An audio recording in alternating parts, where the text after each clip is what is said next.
Mr. President, ladies and gentlemen, I am Daniel in the lion's den. I am your plastic surgeon. There will be those out there who hate me, although you've never met me. Because of what Danny said, you have an inbuilt, visceral dislike of me and what I do. And hopefully in the next 7 or 8 minutes I will change that a bit. First of all, one of the things about being a plastic surgeon is when I talk to students at school about what we do and to medical students, I say, okay, what do I do every day of my life? And Danny's alluded to that with his colleague in Manchester who I have a very similar working life to. Every day of my working life I go and stab the public, and by and large they say thank you and I don't get arrested.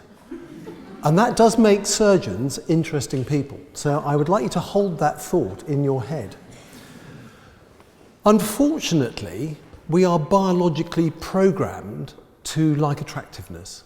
We are, ladies and gentlemen, unfortunately, despite being in this beautiful building, these wonderful surroundings, we are animals.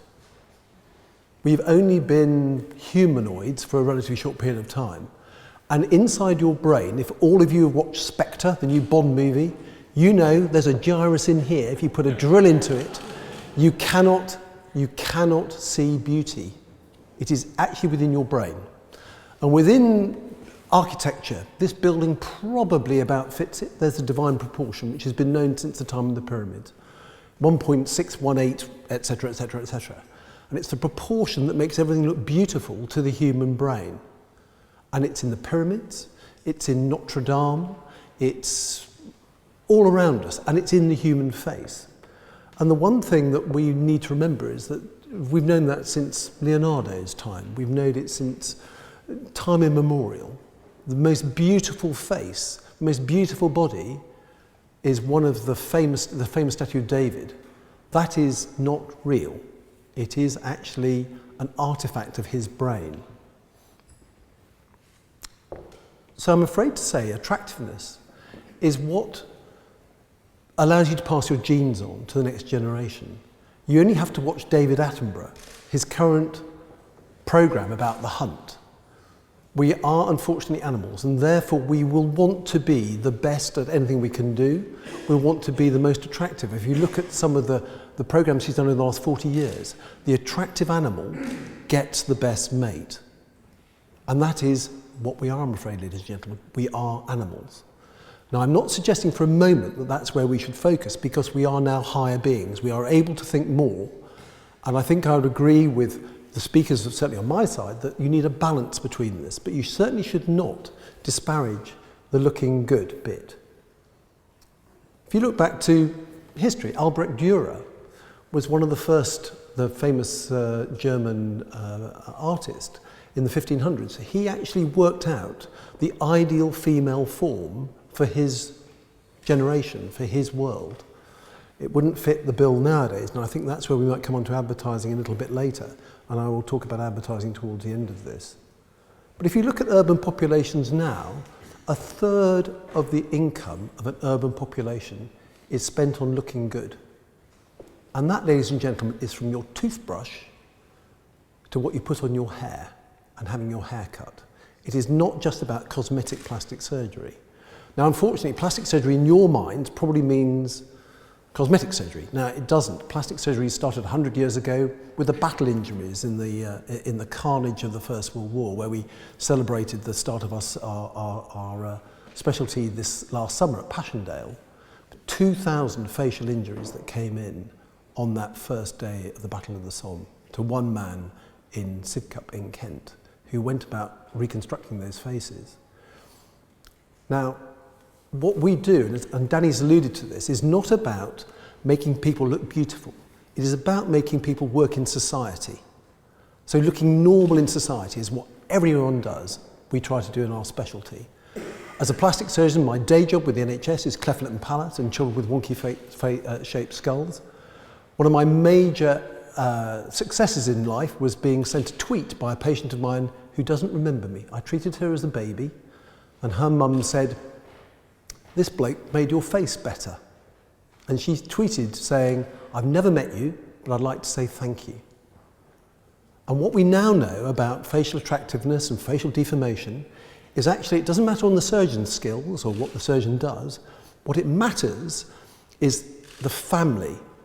And actually, what Danny's alluded to is that he didn't mention the family. The family is terribly important.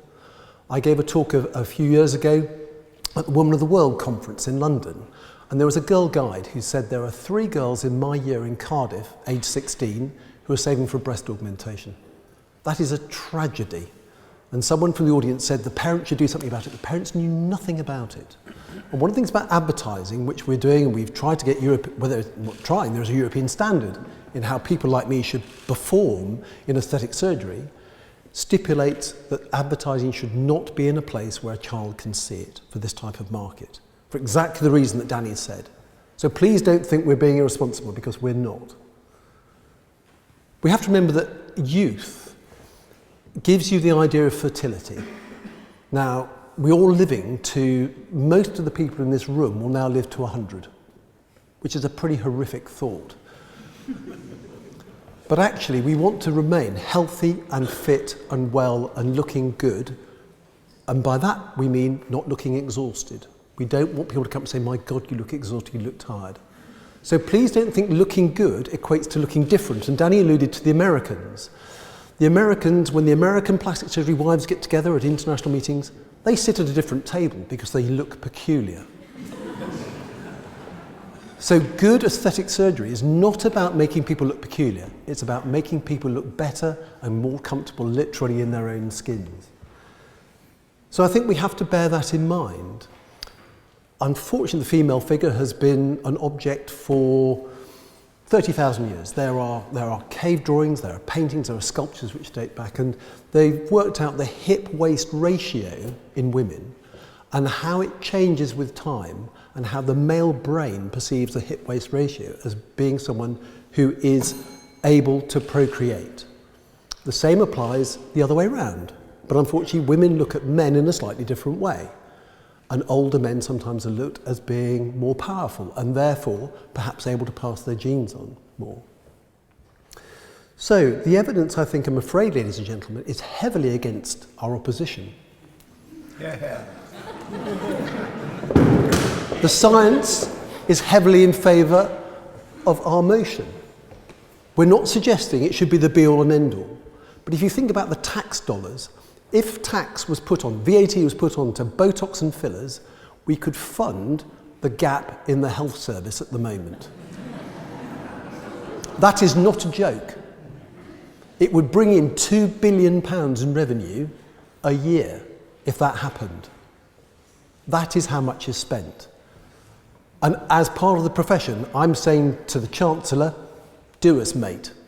Come after us. Ladies and gentlemen, I will sit down, but I'd ask you to vote for the motion.